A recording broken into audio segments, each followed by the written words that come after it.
Sri Lanka's most powerful news brand.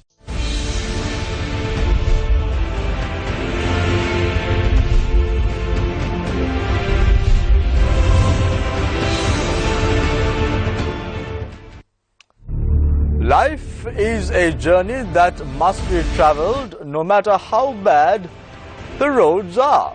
It seems right now that we are certainly on a bad road.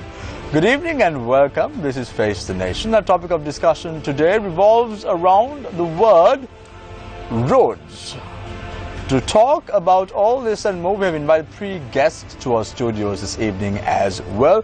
We also invited the chairman of the Road Development Authority, the competent authority as far as roads are concerned. However, the chairman turned down the request, citing a circular that has been issued ahead of an election. However, the chairman of the Road Development Authority should be aware that if a date of an election is announced, there is a circular issued by the Elections Commission which clearly articulates that any government officer cannot in any way be biased towards a political party. So the circular that has been issued, Mr. Chairman, I'm really not aware. So let's introduce our guest this evening.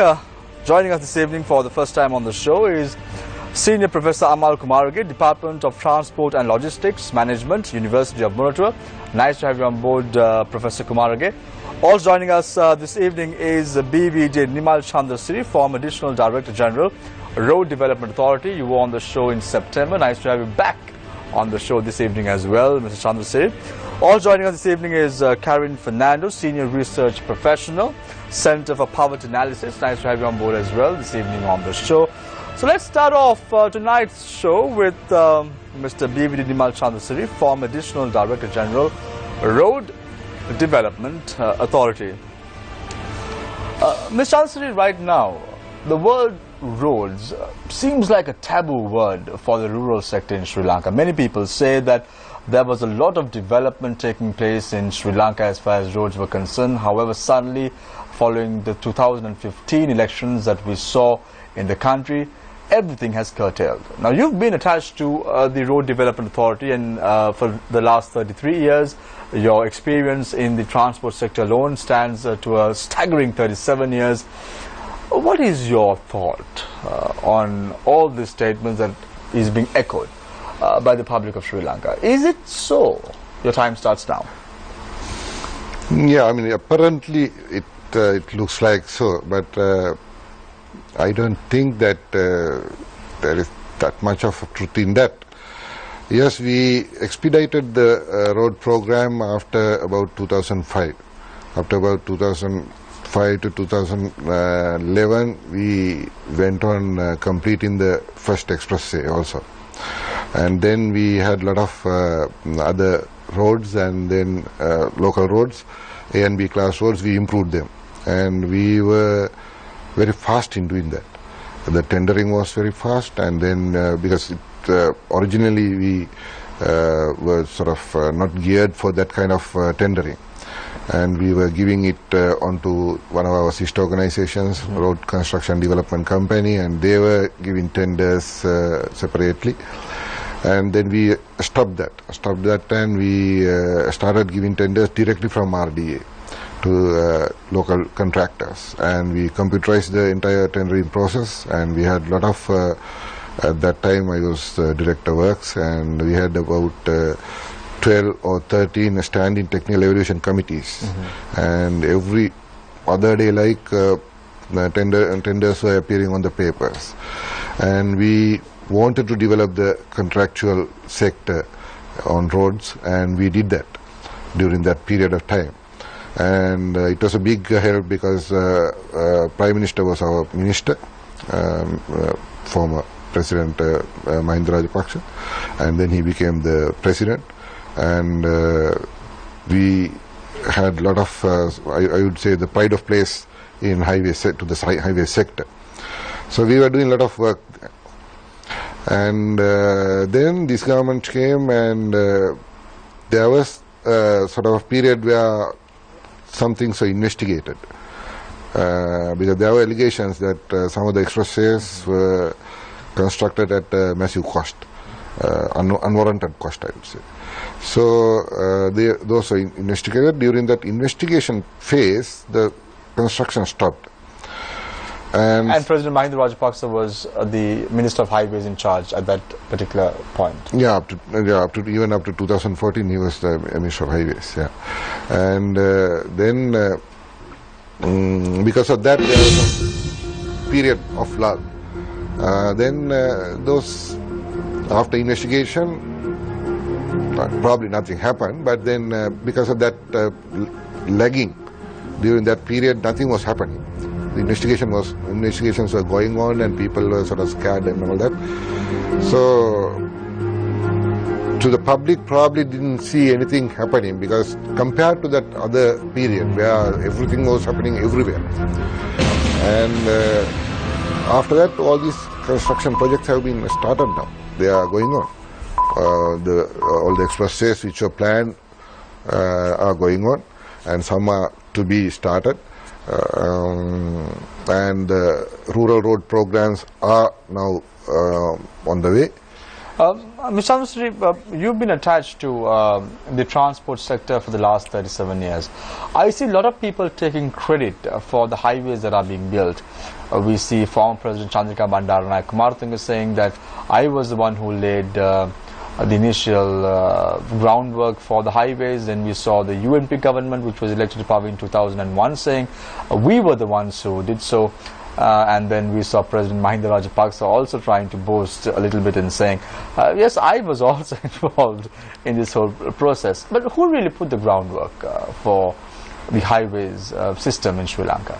Each one of them helped, I think, because they are the government, and if you are in the government, you have to be involved with all this work. So when it comes to expressways, I think expressways we started planning in 1980s. Before anyone know this? Not as expressways, as alternate trunk roads. Alternate trunk roads. That was the STDP, Southern Highway.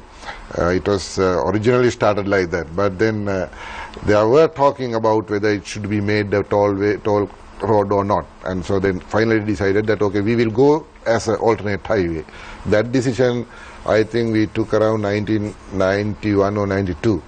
Then after that, around 95, again there was a debate about which route to be taken, because if it's an alternate highway, we were looking at different sort of perspective about the alternate highway, because we wanted to go further in from the coast and to develop those regional areas. Thank you very much, Mr. Dimachansri. We of course will delve a little bit more deeper as to what exactly went on for the last 37 years or so in Sri Lanka with regard to the transportation as well as the highway sector. I now move my attention to Senior Professor Amal Kumarage, Department of Transport and Logistics Management, University of Murtua. Professor Kumarage, one of the allegations leveled at this government is the fact that the entire system is corrupt. I'm not going to ask about the bond scandal, or I'm not going to ask about what has taken center stage as far as good governance is concerned. I'm talking about the transport sector, the highway sector alone, the Central Expressway.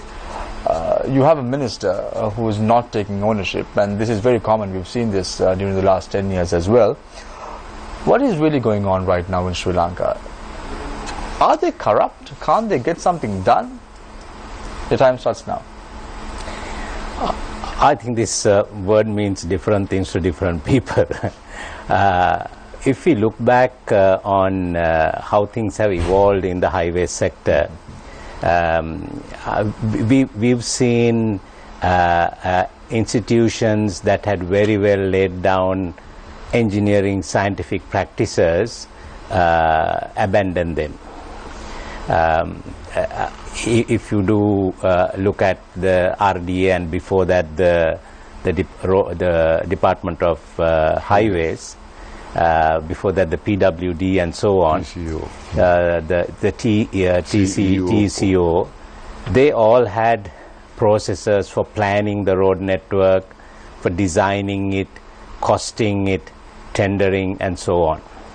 Now in engineering practice, at least what we learned in universities, is that you try to produce what is required in terms of facilitating mobility for the people at the required quality at the lowest cost. Okay, and that's what we learn as engineers, to do that. Now, what we saw, particularly in the latter part of 2000, the decade 2000, is the gradual abandonment of some of these well-established practices, not just in Sri Lanka but globally, in the name of making haste. And I think what happened was, as we all know, haste makes waste, So when we talk of the word corruption, I think within that there is a lot of what I would call waste as well. You over-design it, and then you basically cut down some of the processes that are there to, for the checks and balances. And of course, the more you lay down the guard, the greater is the chance of anybody, abusing, misusing public funds, So I think this reached a climax, with the expressway network, as you were saying, because those are expensive projects and losses are proportionately that much higher. And this was flagged by many of us, including myself, in the run-up to the general elections in 2015. But what we have seen after that, and Mr. Chandrasiri also mentioned that there were investigations. But what was disappointing is that those investigations, leave aside finding people who were guilty, did not correct any of those processes. And I think those processes have now become well established within the road sector. And I think, in a way, now you don't have haste, but you also have waste. A very interesting point that you raised, Ms. Kumarage. You said that in the run-up to the 2015 general elections, you were one of the campaigners who said that there was a lot of corruption that took place in the highway sector during the previous regime. Are you satisfied the way in which the present regime is carrying out its road development program? The answer to that is clearly that I am not satisfied, because as I just mentioned, there were clearly system lapses in the way highways were planned, designed, tendered, supervised, and so on, right? And none of that has actually improved. Sometimes the same people are doing the same thing, So in that sense, it's disappointing that even after a change of government, we have not seen the systems being restored to what they were. Many other countries that you look at actually keep on improving their systems, both in terms of doing things quicker as well as doing things cheaper. So this is where we really employ scientific processes and economic principles and apply them. But what we see here is actually an abandonment of such things. There is no respect for economic evaluations.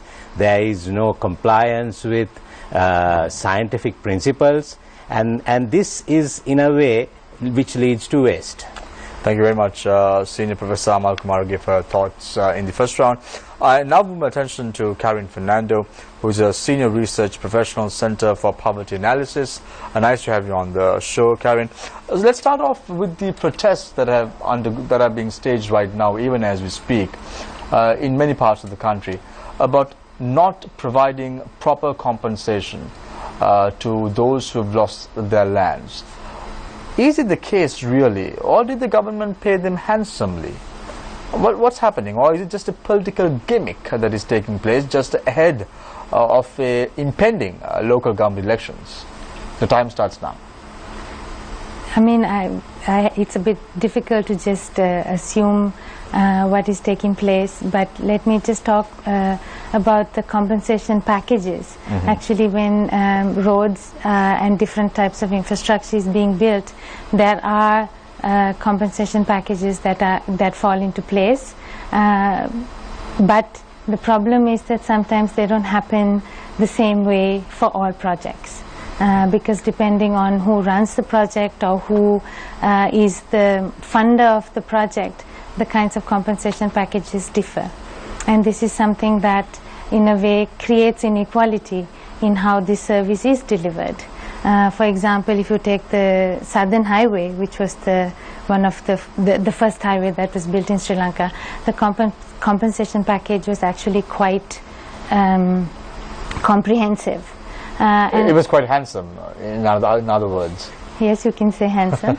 And the same kind of package is then not is difficult for the government also to keep giving, they say, because it's very expensive. But then, you know, you're asking people to leave their homes and you're asking them to give up their livelihoods, not sometimes for a short period of time, sometimes for a long period of time. In the Southern Highway, for example, sometimes the disruption was 10 years. So that's no short time. So that kind of thing does need to have good compensation. But Karen, what is like the alternative? Let's say the government has a vision, they want to develop Sri Lanka, so building highways is an imperative. And then comes the funding aspect as well. So these two things are very connected. There's no disparity there, it's very well connected. What must the government choose? Is it the compensation aspect, the people's livelihood, or the future of a country? I mean, I think there's no reason why you can't do a whole package. The issue is really whether highways is the only kind of road and the only kind of connectivity you want to think of. Can we think of other ways in which people can get connected?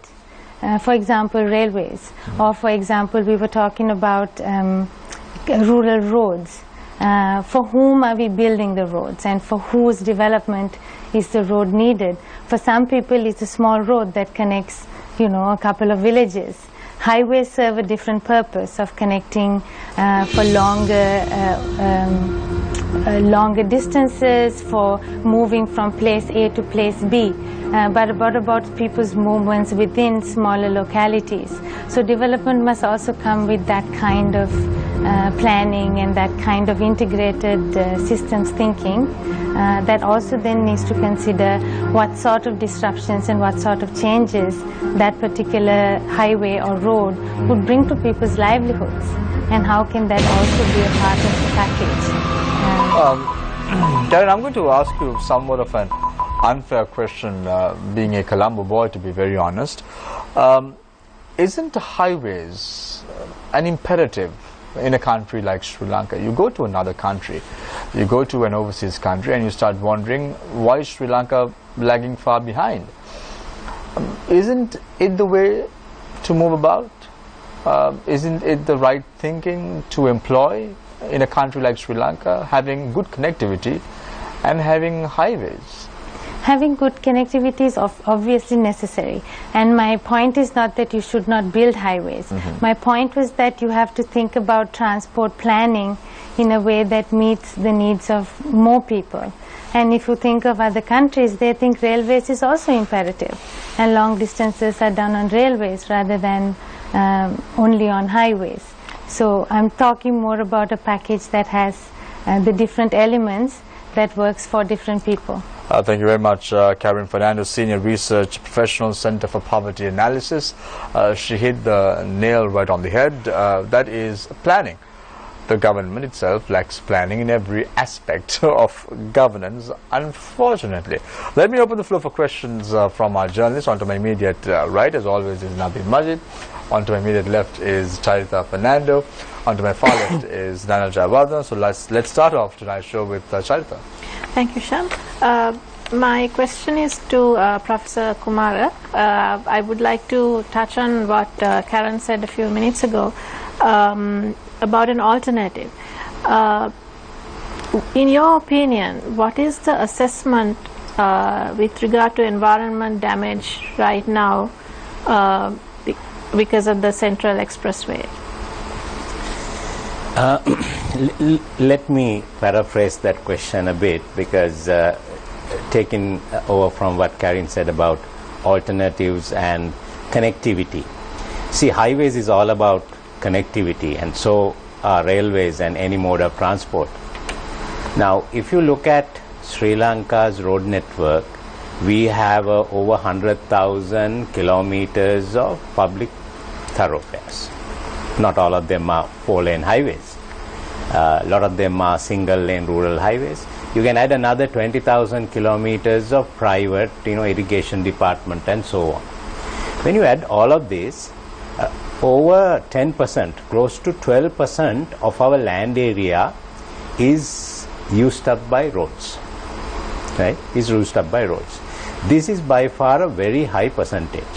This is the kind of percentage that is allocated for roads in rural, in urban areas, in cities.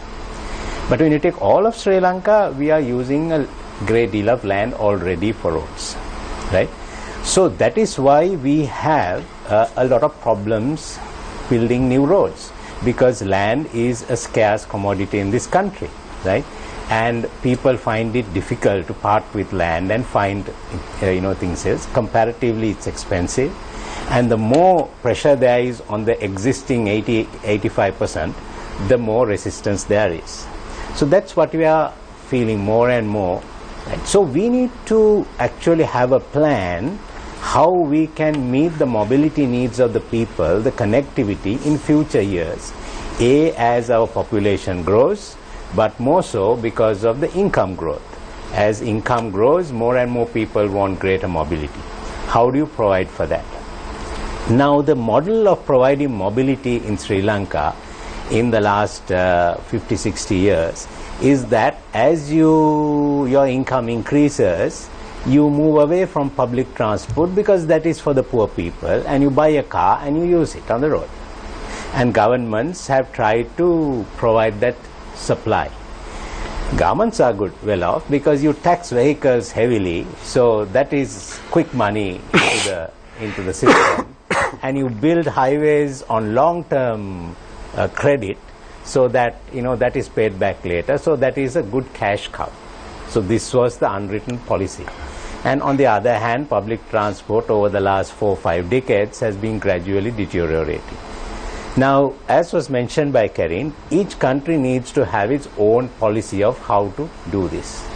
Now, in large, sparsely populated countries, you have enough space to build any amount of expressways and motorways and so on. Professor Kumar, just to quickly interject there, you mentioned about how in large, sparsely populated countries you have the luxury of building motorways, expressways, etc. Are you saying that given the density, the population density in Sri Lanka, that we should be focusing more on means of public transportation like railways? And are you saying therefore that we have neglected developing public transportation in favor of taking on highways which may be unnecessary? No, well, highways also accommodates public transport. I mean, the buses which move 50% of the people do need roads. So I'm not saying that we don't need highways or expressways. We do need to have better connectivity between cities, but we also need faster trains. Now, what is happening now is the demand for road space, which is growing on the back of vehicle ownership. Now, we should make a distinction of people owning vehicles and people using that for everything, right? Now, if you go to Europe, you will find many people who will own not 1, 2 cars, but they'll take the train to work, or they'll take the train to go long distance and take a taxi from there. So that is the model that works for a densely populated country like Sri Lanka, not to curtail ownership, but to curtail use, particularly when road space is difficult to find. Professor, there's I'm not sure if you were involved in this, but some time ago the University of Moratuwa did a study, I believe, where it was said that by 2020 the average speed in Colombo would be reduced to 6 kilometers per hour. This is not rush hour, this is average overall. Yeah. Is that figure still true? And is it representative of the refusal to go to public transportation? Coming out of some modeling we did in 2015. That is theoretically what is going to happen. But in reality that won't happen. That is if, at that speed people will not come to Colombo. So therefore people will either not come at all or they'll go somewhere else. Economic activity will reduce. Businesses will migrate. So that is a theoretical situation, but it's not just at the speed. When people don't come, it's worse because the city will cease to grow as it has. But Professor Kumarge, if people are moving away from Colombo, does that not mean that other areas, other cities are being developed? Why are we so focused on getting people from all over the country into Colombo? This is what's different in other countries. In Europe, you mentioned, yes, there is a very big cultural difference that public transport is not deemed something for the poor. It is for everyone. And in London, you cannot take your car out because there is a high congestion. But that is because there are other centres.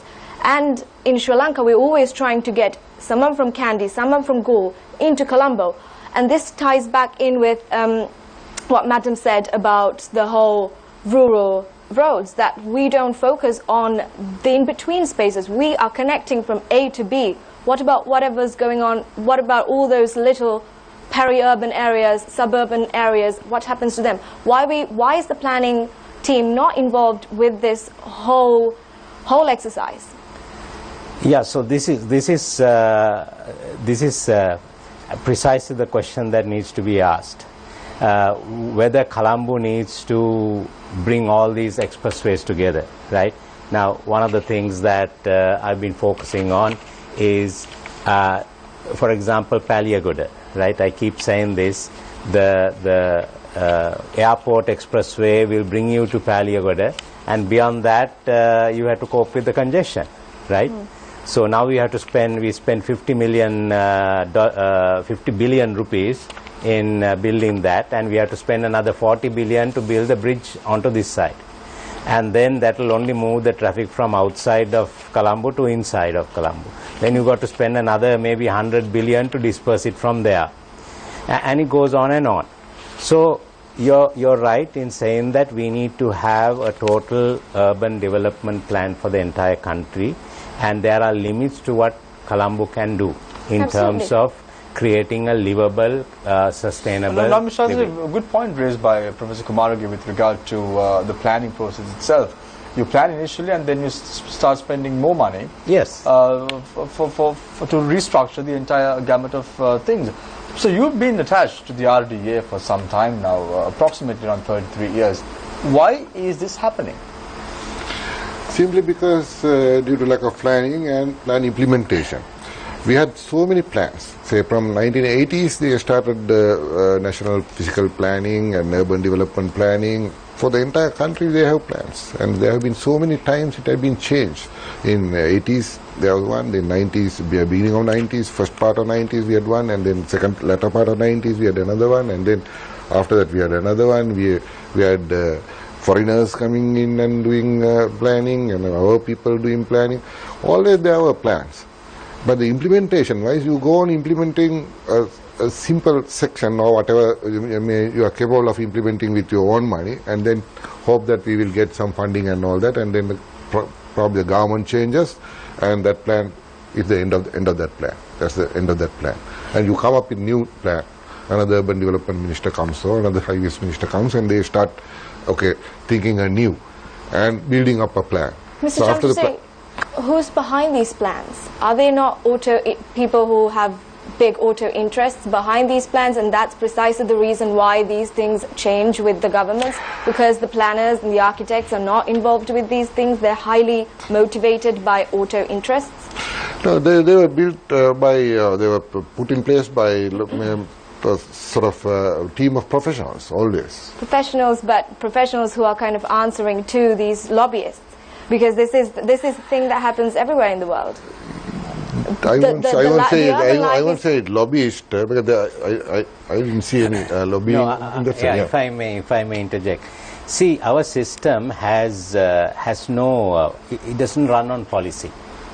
It runs on personalities. Right.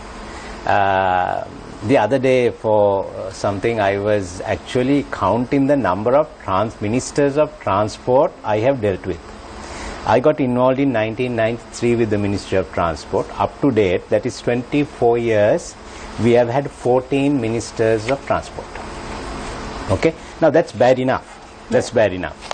Somebody told me that in Romania they change every 3 months, so I feel, we are better off.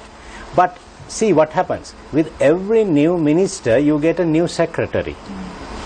Right? You get new chairman of institutions. The entire board changes.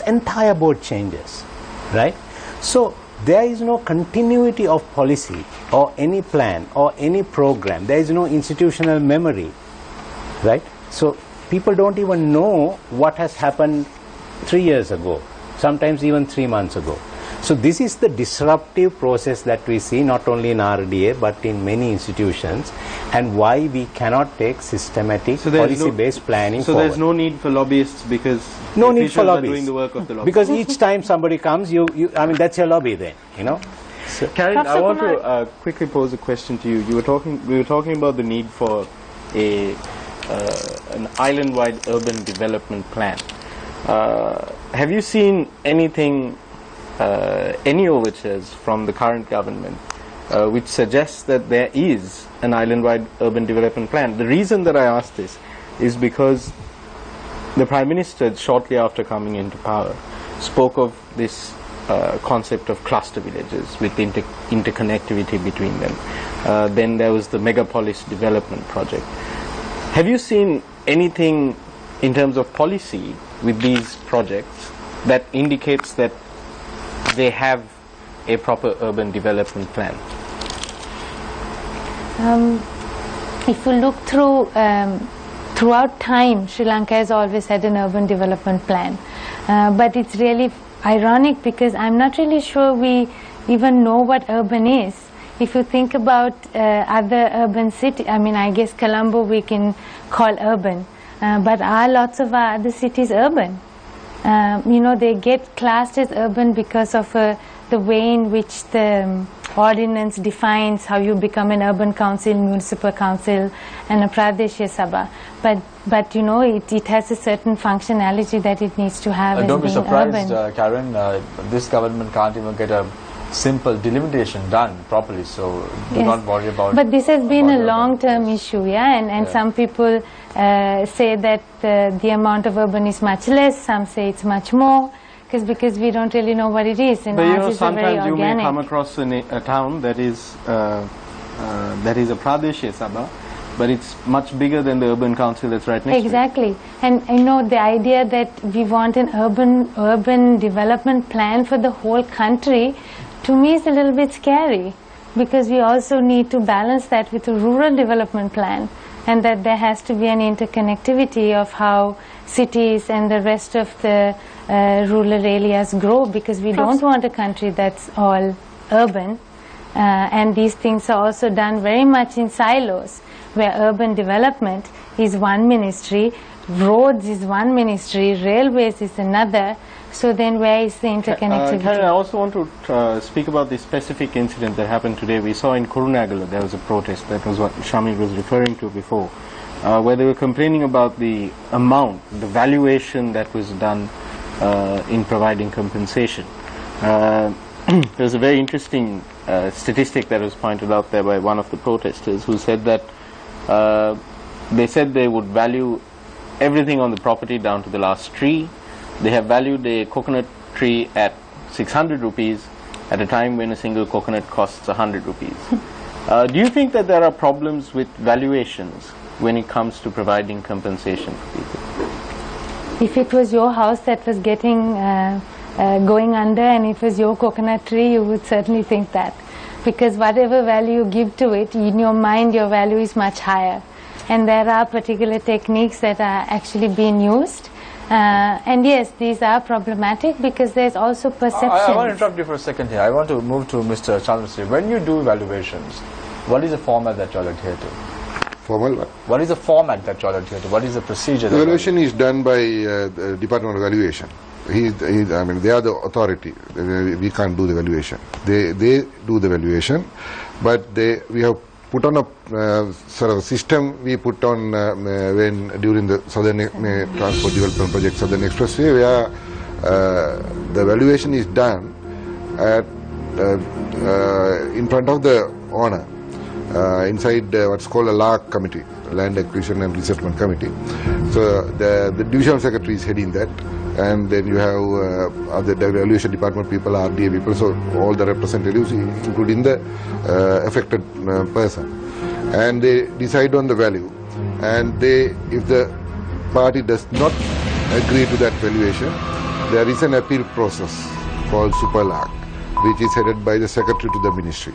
So he can appeal to the Superlak, and then they will again visit the valuation. Karen, there is a system in place, there is a mechanism, that it's Yes. very systematic. And you say that people are not satisfied. Why is that? Because it is a perception thing, right? I mean, actually, I would also like to ask whether the Superlak comes into play for the high. Expressway. It certainly did Yes. for the SCDP. No, it's the same process now in Central Expressway. So actually, there is a way to appeal for your case if this But thing then the called government has to Superlak. draw a line somewhere. Yes, unfortunately they do. Because, but I think the valuation system, there is a way to be transparent about it. You can say that this is how we will value an acre of land, a house, or whatever. So you're Professor saying that there's a Kumar, lack of transparency at present? Actually, I'm not really sure how it's It's happening transparent now. because but, of everything, how it was valued is even in that sheet, and the affected party has to sign that if he agrees to it. Even if he disagrees, he says disagree and sign it. He can see how it has been valued, even for coconut tree or whatever, mango tree, land, a building, well, everything. So, Mr. Professor Chandrashri, Kumar, what you're saying is that basically these protests are basically just people asking for more, and that it will never be enough. Yeah, but only thing I can't specifically may say anything about what's happening in Kurnagala. But certainly we know what happened in Southern Transport Development Authority because from the project, because I was involved there. And SEPA did a sort of independent analysis of what we have done. And finally they found that the system is okay and it's And going that it was sufficient. Charles, I'll give you one question Yeah. to pose to Professor Kumarge, we know that there's a Kandy, there's a problem with congestion already. So do you reckon that the congestion will increase in Kandy with the central highway? Yes, yes. In fact, I have made a public statement to that effect. I've been involved with looking at the problems of Kandy for now over 5-6 years. I'm involved also with a World Bank funded project to deal with this congestion. Kandy is a heritage city which cannot take that kind of congestion. It simply, destroys the city. So we are looking at keeping at least 60% of the people coming into Kandy on public transport. And there is a significant modernization of both the bus and the railway system with a brand new $40 million multimodal terminal that will come up there to keep people on public transport, quality public transport. Now, Kandy's capacity is about 60,000 vehicles coming in. If you want more than that, you have to put elevated structures and so on. That really doesn't fit with what Kandy is and what Kandy should be. So when you build a 4-lane expressway, it doesn't take a scientist to tell you what's going to happen. More vehicles are simply trying to come into a city, right? And that is invariably going to be much worse than what we see at Taliagoda with the Katanaik expressway. So these are the planning issues that you just build it there, and then you really don't consider what happens. Right, and you're putting in 132 billion rupees to get it there, and probably much more money than to deal with what happens in Kandy. Thank you very much, gentlemen and the lady, for your thoughts in the first and second round. We now going for a short commercial break. When we come back, we talk about where is this government heading? Corrupted? Let's talk all this and more after this short commercial break. Stay connected. Stay with Face the Nation.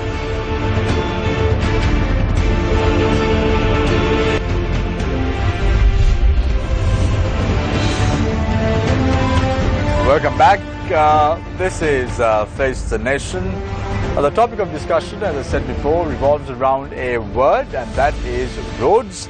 Let's start off the third round with Karen Fernando, Senior Research Professional, Center for Poverty Analysis.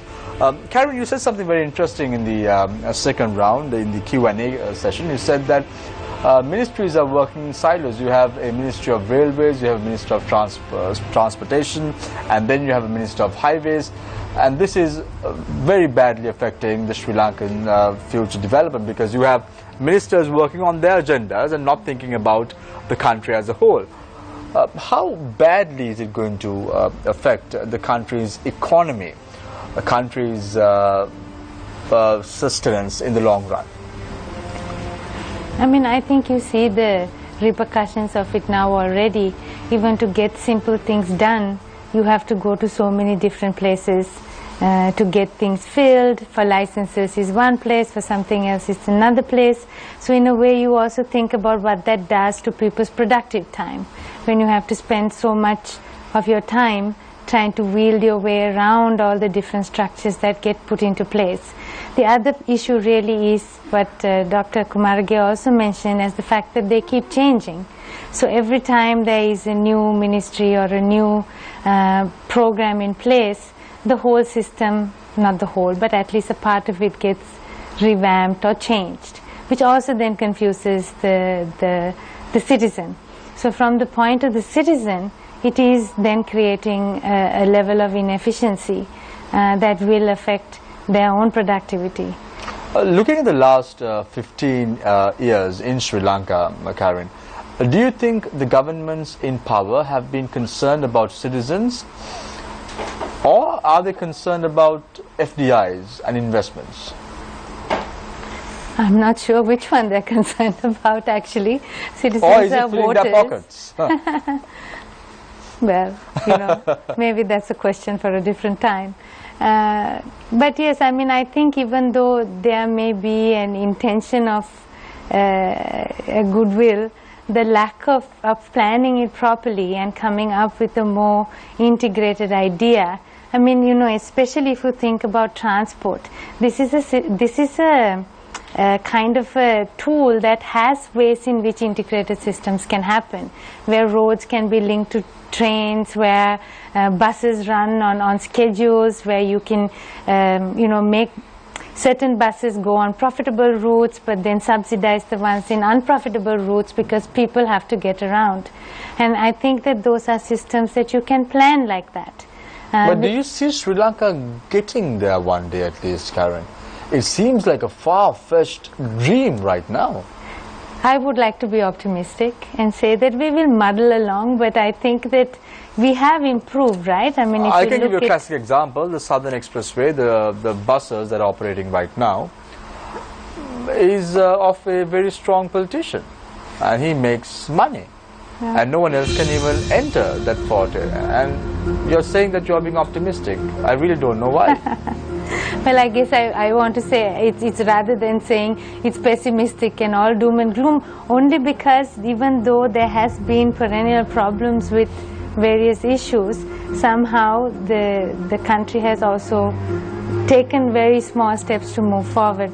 So I would like to think that, you know, it's going to take us probably longer, but that we will move slowly.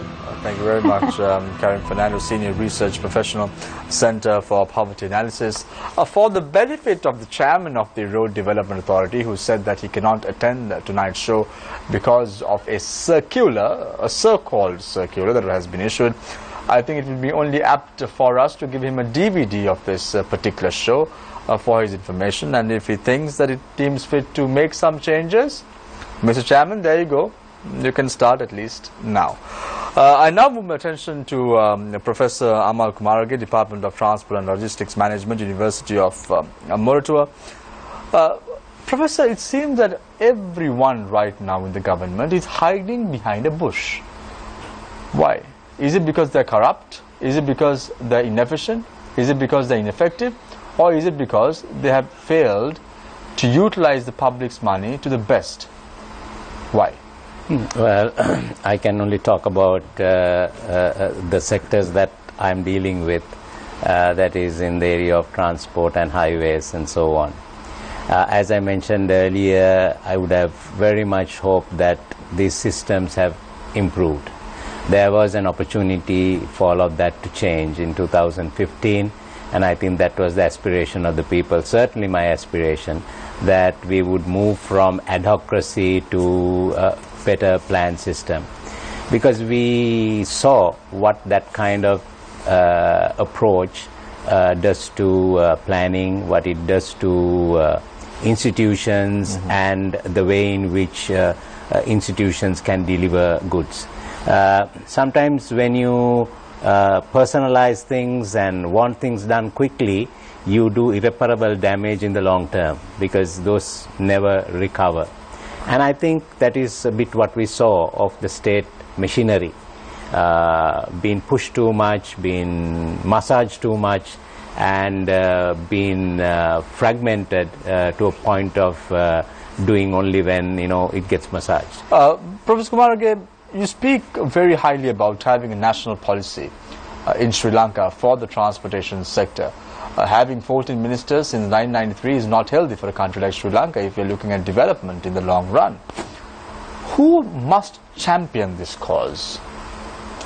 Well, I think this kind of reform has to be championed by political leaders. As professionals, we can only assist them, we can only formulate plans, but they have to go before the people and they've got to sell that. Finally, it is the politicians to whom the people will listen, right? Not to the professionals. That's been my experience. But see, I mean, when you look at this area of highways, that is a fundamental paradigm shift that we have to go through. So from the time of independence, roads have won votes, right? A road to a village, then the people are promised a tarred road, then the people are promised a bus route, and then the people are promised a concrete road, and then an asphalt road. And it's all been driven by roads, and now expressways, right, to top it off, and they don't come cheap either. So people in a way are also obsessed, or let me say misguided, that this is a symbol of development, right? Now many studies that have been done both here and abroad show that unless highways are well planned, integrated with the economy and the life of the people, they do not necessarily translate to economic gain. In fact, if they are costly, they may actually be a burden, a debt burden, and that is what we are seeing. Now, we talked earlier about alternatives. I think one of you asked about alternatives. In fact, you said, Jamil, about aren't highways an imperative? No, mobility is an imperative. Highways is one of the ways in which we need to satisfy them. The Central Highway, we had a seminar last month where experts showed that compared to the 132 billion that is going to be spent on 34 kilometers of expressway from to up to Galagedara, from yes, Potuhara to Galagedara. Actually, to get trains to Kandy, even now the intercity express goes in 2.5 hours. Yeah. A 4-lane expressway will take you at least half an hour, 40 minutes to go to Kadawatha, and then only you will get onto the expressway. And from Galagedara also at least another 40 minutes. So you're still taking close to 2.5 hours. Now they can take the train in 2 hours to Kandy for only 11 billion rupees. And they can double the frequency of trains, right? Now you can build an entire new track from Rambukkana to Kandy for 80 billion rupees, right? Which will double the number of trains and reduce the speed, reduce that to 1 hour 40 minutes, right? And now the expressway cost here has come to such a high level that intercity express trains that you see in Europe and so on are comparably priced, right? And that can take you to Kandy in less than 1 hour, right? So this is where, like Karin was saying, mobility needs to be planned outside of the ministries, right? When the RD is given 150 billion rupees, all they know is to build roads. Thank you very much. So I think we need to step back and say, okay, we need to have overall plans that can deliver overall outcomes. Thank you very much, Professor Amal Kumarage, Department of Transport and Logistics Management, University of Moratuwa. I think Professor Kumarage brought in a very good point about spending money wisely. The money has to be spent with accountability. There has to be transparency, and at the end of the day, it has to reap. People have to reap the benefits out of it. I can recollect in the year 2004, when Greece organized the Olympic Games in 2008. This was one of the reasons for the country to go into recession and then even declare bankruptcy. So development alone would not get you where you want to go. I want to now move my attention to Mr. BVD Nimal Chandrasiri, former Additional Director General, Road Development Authority. In the first round, Mr. Chandrasiri, you said something very interesting. You said that right now construction is taking place. There were some investigations that were undergoing. However, unfortunately, let's talk about reality. I had been going up and down the outer circular highway until Kadawatha, and then I cross over to Peradeniya or even Kandy. However, the last 2 years there has not been construction. It has just stalled, and that's it. And Mr. Chandrasiri, you are saying now that plans are afoot. You are referring to outer circular highway phase 3, I suppose. That's so right. It's from Kadawatha to Keralapitiya. Absolutely. The construction is going on, and I think we are almost on schedule now. Probably you are not seeing much construction around Kadawatha. Now, of course, you can see, because last week also I went to Kadawatha and when I went to Naramada. And on Keralapitiya side also there is construction going on, I think. Now it's on. But there was a period where it sort of stood without any Mr. Chandrasiri, I'm going to ask you a very selfish question now. You've been attached to the Ministry of Highways for a very, very long time, nearly 37 Road Development Authority. Not Ministry of Highways, Road Development. Road Development Authority for many, many years, close to 33 years.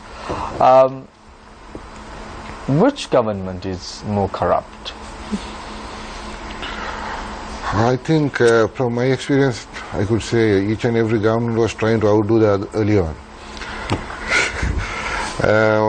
But not only the governments, I think what Amal brought up is quite valid. And what you said about these buses, whether you were asking Karim whether she's too optimistic to think that buses would fly on schedule or the bus transport would be better. But I can remember a better time, around 70s. So we say all art and music were very good in 60s and 70s, but buses were also good in 70s. We have gone down from there. Not only buses, even engineering has gone down. What he was trying to say, I think. The attitudes has changed. And one of the reasons, probably so-called development or whatever, or our aspirations has changed. Mr. Chandrasiri, the conduct of the present Minister of Highways, how do you view his conduct? Cancelling... I'm not privy to a lot of things about what minister does, so I don't know what minister does, but from what I can see from as an outsider, because while I was in RDA, I think the first, when a minister was appointed, the first action he took was removing me from the Director General post. So you're going to be biased, so I'm not going to ask you that question. Exactly. I'm not the best person to ask about it. I'm going to rephrase my question. A lot of people are now saying that this government is corrupt. Okay, I'm not going to ask a question about the conduct of the current minister. However, what about the previous government? 2014, we didn't see anyone talking about corruption. We didn't see anyone talking about the corrupt actions that were taking place in the highway sector. Is it because President Mahinda Rajapaksa was a dictator? Well, I think there was a dialogue going on. Say outside, Amal was sort of leading sort of a one-man protest. One-man protest kind of thing, yeah. And inside RDA, we were protesting. Yeah. We were saying that this should not happen. And this is not the attitude, this should not be the attitude of the engineering professionals.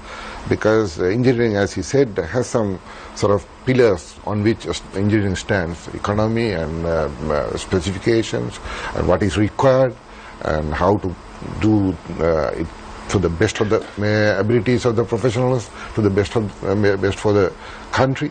That kind of what you would say, this thinking was thrown out.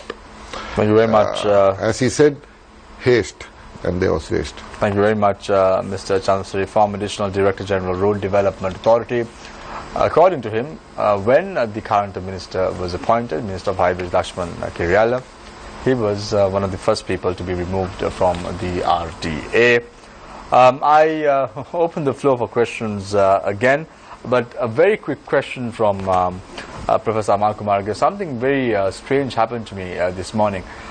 Because we were discussing about the road development, the road highway sector, I spoke to my three-wheel driver. I asked him, which government is better? Is it the previous government or the present government? And he gave me a very strange answer. He said, it's going to be the next government which is coming into power. What are your thoughts on this? Well, I think the easiest answer is to agree with your three-wheeler driver. I open the floor for questions from our journalists. So let's start off with Nana. Carrie and Fernando, I want to come to you. I want to pick up on something that Professor Kumarage mentioned, and feel free to join in.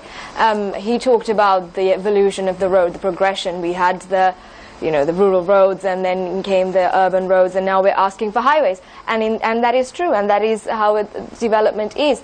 But in the rest of the world, those existing roads are maintained, they're kept up, so that you can add on that expressway. In Sri Lanka, that is not true. And so that's one part of the question. The second part of the question is the symbol of development. That is an inherently Western premise, to think of a city that is clouded, a skyline kind of clouded with flyovers and expressways. And in the West, that has failed in many occasions. It has actually proven to be more detrimental than not having one at all. And in America, they have these things called highway clearances. They get rid of the highway.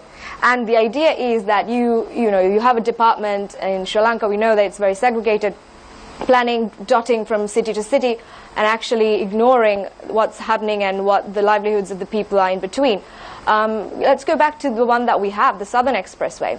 What have the implications been economically for those neighborhoods, like the ones thrived with tourism, with mosques and things like that? What has that been like, and how are we now designing so that we kind of overcome these problems and not repeating what's been repeated in the Western world, which we can't afford to do? Sorry, wordy, but sorry.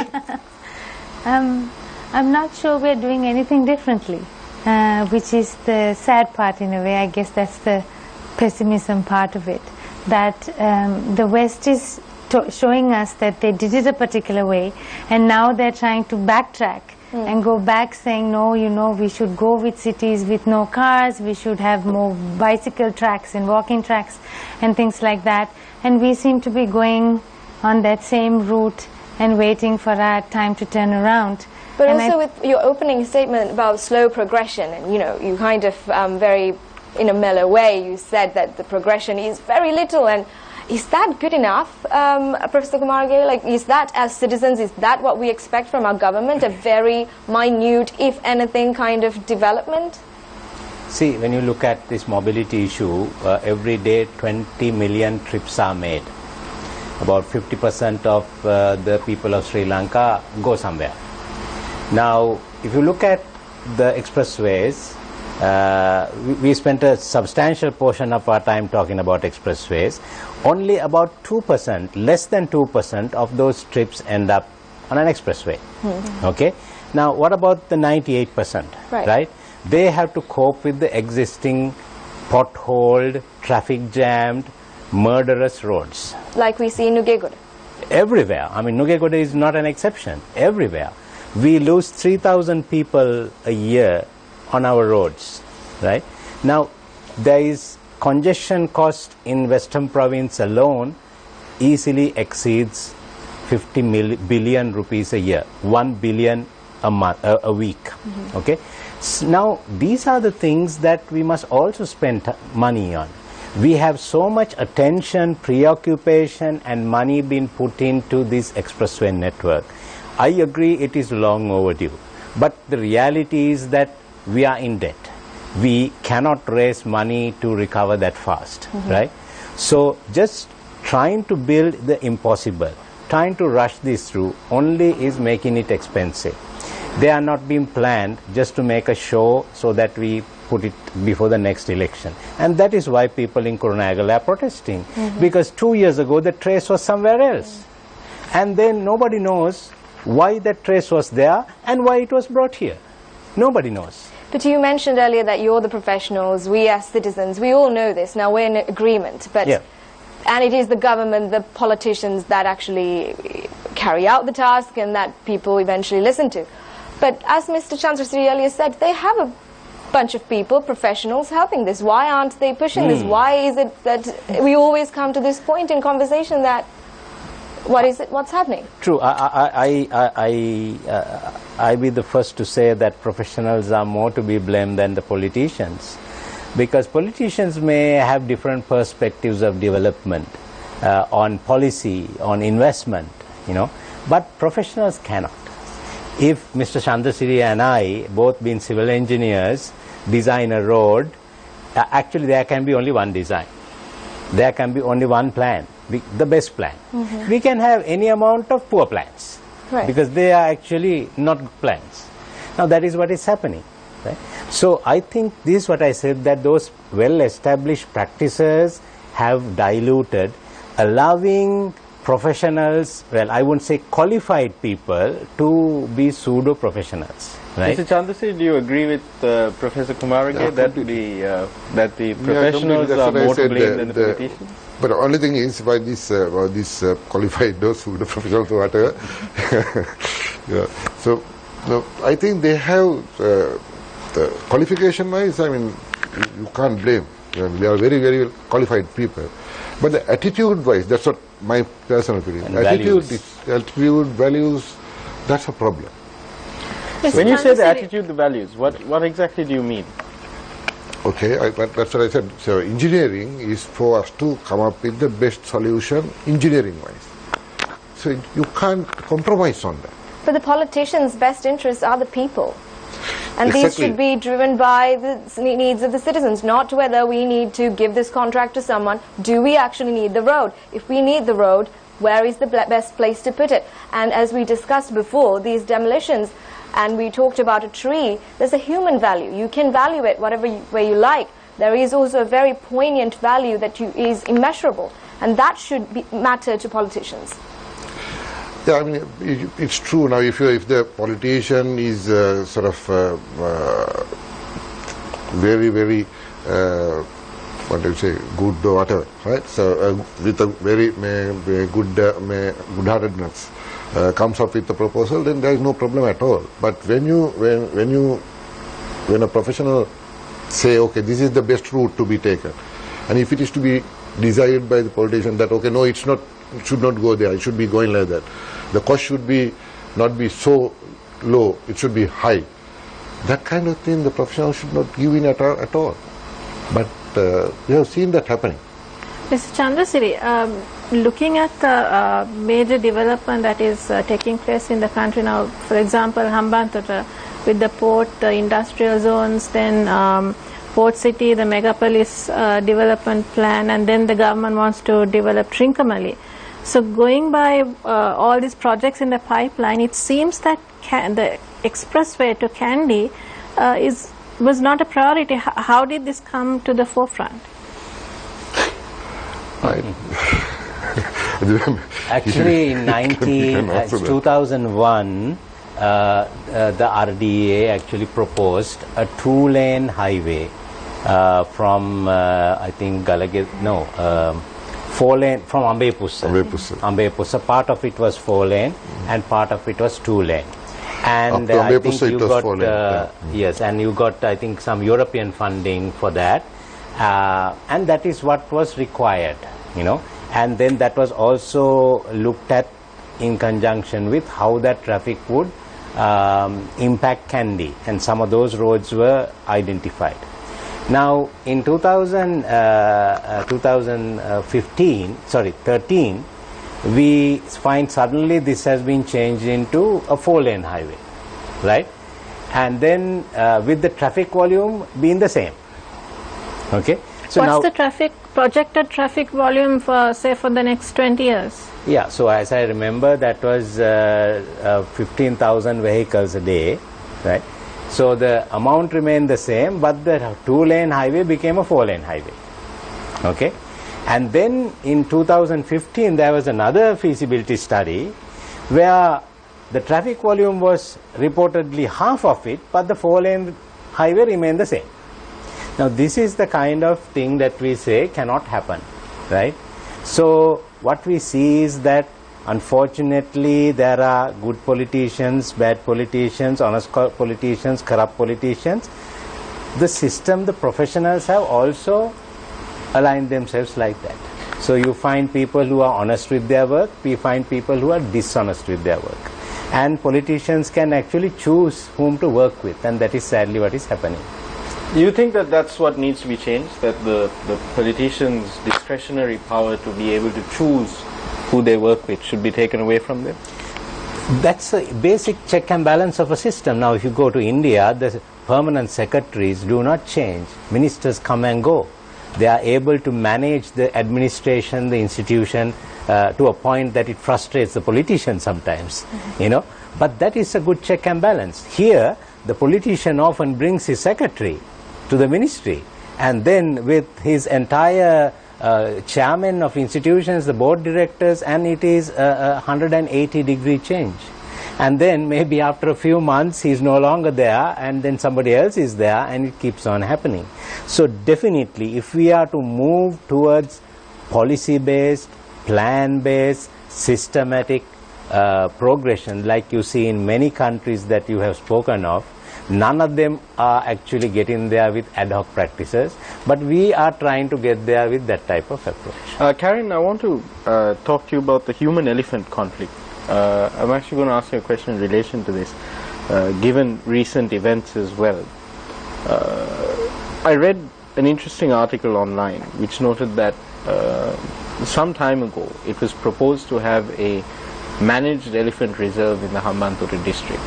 And this proposal was put forward to, after a long and thorough study, the proposal was put forward to the Department of Wildlife Conservation, and that there had been no movement on that. But while there had been no movement on that program, we saw several projects coming up in the Hambantota district within that area that was to be allocated for this so-called managed elephant reserve. And while that has happened, including the Matara, the expressway, the airport, while that has happened, we've seen more and more of these animals being crowded out of their habitats and being driven into human settlements as well. Another interesting statistic there was that over the past 2 years, or between 2015 and 2017, while 28 people have died as a result of coming into contact with wild elephants, 58 wild elephants have been killed as a result of traps, shooting, etc. Do you see a serious disregard for environmental concerns, especially when it comes to the subject of highways and highway developments? Short answer is yes. It's not just a question of the highways. Again, it's about how you manage your development, right? Because like you said, it wasn't just a road. It was a road, a cricket stadium, an airport, and so many different things, all done by different ministries, different personalities, whatever it may be. But whereas if you think of the elephant's natural path, it's to go where it was going for many, many years. And that was never considered. Even when you think of the environmental assessments that are done, they're done on a project basis. They're not done in a particular area looking at the resources that are available. So how do you fix this? I mean, who's to blame here? Is it the Department of Wildlife Conservation that refused to move forward on this proposal and have this managed elephant reserve demarcated and enforced before anyone could toy around with the land that could have been allocated for it? Is it the fault of the Central Environment Authority that failed to? Where does the failure lie, and how can you rectify it? Well, if I knew that, yeah, I would be in a different place, not here. But I think it goes down to the fact that my earlier observation of siloed planning, right? That it's in the way we design. So if we are to change this kind of thing, and we are talking about a country that's not even as big as a state in lots of other places, and we have not 49, actually I believe it's 54 ministries that run this country, and I don't know how many other entities. And if we can have if we really want change, the change has to really come in the way we plan and the way we stop thinking of these tiny little things, that then you kind of do the trade-off as you go along. But I you don't imagine think that, of it. that SEPA has been doing a lot of work on the ground. You deal with a lot of people, real people, people who have been affected by losing their land to highway projects, or people who are suffering as a result of poverty, etc. In your dealings with ordinary people, do you feel that the people have an understanding, or some level of understanding, of what the cause of the problem is? Is that, for example, you identify this siloed policy making as a major cause for the failure to have proper policy. Do you think that that realization is there among ordinary people?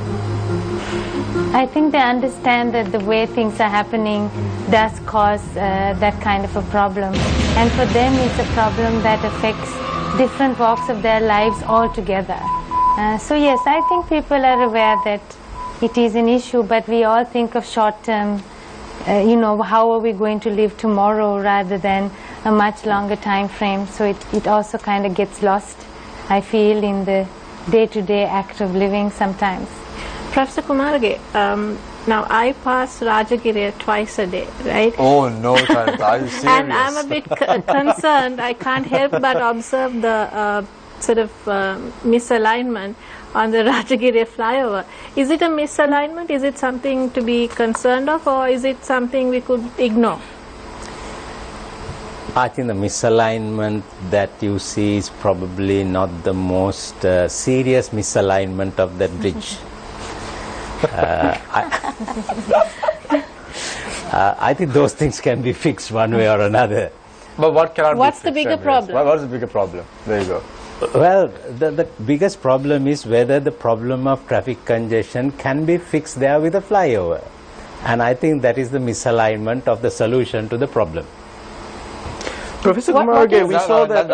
I need to give Charita an opportunity. Yes, because she's a victim of the traffic, and I am also a victim. I'm also a victim of the flyover in Delhi. So what do you propose, Professor Kumarage? What would you have liked to see in Rajagiriya? Well, we've implemented the bus priority lane, right?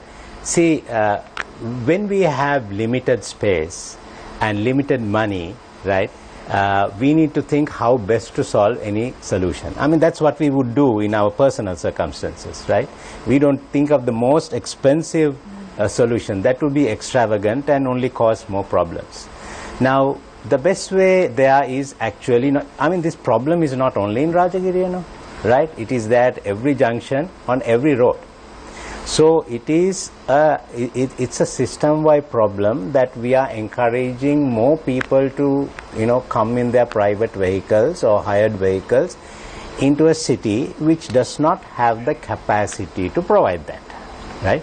So any other route, like Nanel was talking about congestion in London. Now London is a wealthy city, but they have opted to go with 9 pounds of congestion plus very heavy. You're punished for bringing the car to London, basically, right? But they have alternatives, right? So this is what, so that's what we are looking at, the bus priority lanes. And also Karin talked about her faith in the future of the bus transport. Thank you. And we are actually trying to put forward certain bus reforms that would actually modernize this system from what we experience every day. You asked, will that ever happen? It has to happen, because that is the only way. With or without flyovers at Rajagiriya and the Himalaya and so on, the traffic will remain. Professor Kumarage, a quick another. question. You said now, you as the intelligentsia, as the academics, you're helping with the drafting of the policy, some on reforms with buses, etc. There's something though that that many a time policy makers fail to take into consideration is the blowback that you get from the unions. A former transport minister, I will not mention him by name because he's not in office anymore, a former transport minister that I spoke to a few months ago said that the biggest obstacle to getting any kind of transportation reform done is the unions. It's the Lanka Private Bus Owners Association, it's the Locomotive Engineers Union, it's the Station Masters Union. It's the unions that are the biggest, that pose the biggest obstacle, the biggest hurdle to pushing through any kind of reform. Do you agree with that statement? Yes, I agree, and just like I said earlier, that is why professionals can't bring about these reforms. That is why you need politicians. So if a politician says they cannot handle the unions, I think that's a failure on their part. They get the mandate to govern, to get the will of the people done, and they need to, and most unions have political connections. So I believe every country has unions, and I think that is a challenge for politicians to be able to champion reforms by getting the support of the unions. After all, a reform in a sector should actually be for the better of the people employed there. So, and I think that's, we have seen reforms like in the telecommunications sector and so on. So why not in the transport sector? And I'll give one question to Charita, and then we are going to close off the Q&A. Thank you, Shamil. Yes. My last question is to Karen. Karen, I just want your opinion. Now, we know that we are increasingly being vulnerable to natural disasters. The frequency is increasing, the severity is increasing, so much so that the World Bank is now advising the government to factor in natural disasters in the budget. So can we at least imagine, with all this ad hoc planning around, can we at least imagine to align our transport system to make it more sustainable and climate resilient? Well, that was in the plan of the transport plan that was made in around 2009. I believe in the idea of trying to go electric, for example, was in a way to cut down the emissions. Actually, that is really a serious concern, especially if you think of the next generation. We're thinking of costs of transport, the cost of health, of having to deal with all this pollution, and the fact that we may not know the direct I think in some places they do know the direct relationship. The issue with the disaster, yes, it does need to be integrated, but it also then requires that you do an investment, a risk investment, rather than deal with the consequences afterwards, which are also very difficult decisions for politicians to take, because it's about money that they can use in other places. In my opinion, we don't have a choice. If we don't do it, the cost to the economy, the cost to the people who keep suffering from the disasters, is just going to also cost the government more money. Thank you very much, again, the gentleman and the lady, for your thoughts. But very quickly, Mr. Chandrasiri, when you travel from the Rajgiri junction to Borella from Kota Road, you see there's always some sort of repair work that is being carried out. I'm presuming this is not the work of the Road Development Authority. But my question is, once this repair work is conducted, either they're laying pipes or electricity cables or whatever it is, why isn't it that the roads are put back to normal? Why is that? Why isn't it being carpeted properly?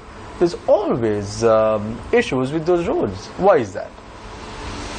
I don't know why really, because it should happen, but maybe because generally what the RDA, I refer to RDA because I probably are referring to CMC section, but even in RDA, the utility agency pays us first beforehand, unless of course it's an emergency sort of repair. Then the RDA should repair it once the work is over. But the problem is, now especially say with water supply lines, they take some time for repairing and then keep it observing also for some time. to see whether there will be any other leaks and all that. They must be kind of thing. observing for at least a year or two. No, cannot. Exactly. Then if it is year or two, then it's a Road Development Authority's fault, because generally the money is with the Road Development Authority for the repair. Thank you very much, Ms. Chandrasiri, for your thoughts in the last round as well. I was recently reading the papers before we go for a short commercial break. I was told that the Lotteries Board of Sri Lanka, for a director to appear on a particular show, do you know how much the director charges? Nearly 400,000 rupees to appear on a half-an-hour program to be an observer. Whose money is it? It's your money. We're going for a short commercial break, and when we come back, it's the final round. This is Face the Nation.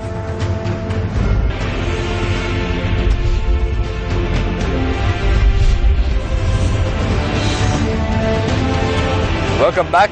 This is Face the Nation. We start off the final round with Mr. B.V. Nimal Chandrasiri, former Additional Director General, Road Development Authority. Mr. Chandrasiri, 37 years in the, if I say on the road, I'm not wrong. No, you're What correct. is what is going on, and where are we doing wrong? What must we really do to make it right? Your time starts now. I think what happened is, say initial, up to about 1990, we were learning, and we found that there are a lot of things to learn, and we were progressing. And from 1990, generally, it's my belief, and I generally tell it to even my subordinates and whoever who have studied under me, that I believe that 90 to 95 is the best period in Road Development Authority, where some professionalism was, we were trying to inject some professionalism. And then again, after 1995, it was not sort of deteriorating, but it was somewhat okay.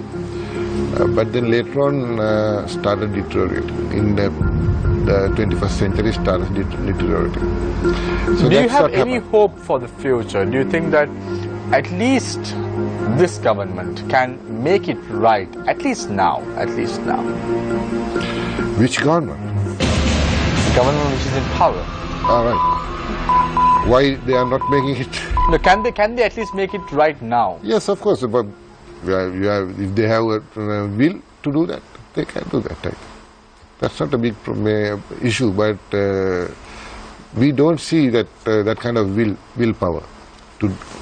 Thank you very much, Make it more Mr. Nimal Chandrasiri, former Additional Director General, Road Development Authority. I now move my attention to Karen Fernando, Senior Research Professional, Center for Poverty Analysis. Karen, you've been stressing on the fact that optimism is the way to go, and you have to be optimistic. I too am very optimistic about Sri Lanka, because this is the country that we all have. But this optimism has to be driven by something. There has to be something substantial. Do you see something substantial coming through? At least from this government, at least now, the 11th hour, would we see something substantial coming through? Or must we wait for the next government to come into play, as my three-wheel driver correctly suggested?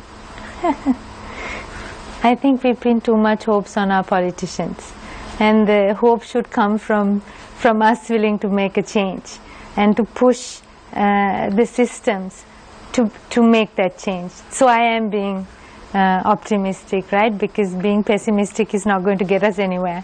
But really, I mean, it shouldn't really be up to, if we just left it up to the politicians, I don't think that's the way to go about it.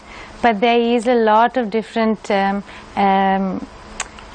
pressures that are being put by civil society and by other members also, and that is also really necessary if you want to steer the country. Do you think next year, 2017, things were not working out well, at least 2018, would this optimism be really be concreted with substantial effort? I mean, it's an issue of very narrow timelines. Yeah, 1 year, how much difference can you expect? I like the expressions on your face, Karen, to be very honest. You say the word optimism, but your face is like, okay, I'm being a bit negative now, but still So as you can see, I'm having an identity crisis. I don't know whether I'm optimistic or pessimistic. But I think you have to have, I think it is also necessary, I guess, the kind of jobs we also do as journalists or professionals or engineers is also to be able to do the best that we can. So I see some optimism there. Absolutely. Thank you very much, Karen Fernando, Senior Research Professional, Center for Poverty Analysis. I now move my attention to Senior Professor Amal Kumaragi, who was a one-time a lone protester, protesting against a regime that was very dictatorial. But my question to you is not about the previous government or what this government is doing right now. My question to you is about the next 10 years. I'm not going to give you a very narrow timeline. I'm giving you 10 years. The next 10 years, because we speak about many ministries. We speak about a Ministry of Megapolis. We speak about monorail systems, all that and more. And yet, nothing is being implemented or executed. We have parliamentarians saying Megapolis is the biggest police station in Sri Lanka. You have individuals like that also representing us in Parliament. But what is really the future of highways, transportation sector in Sri Lanka next 10 years?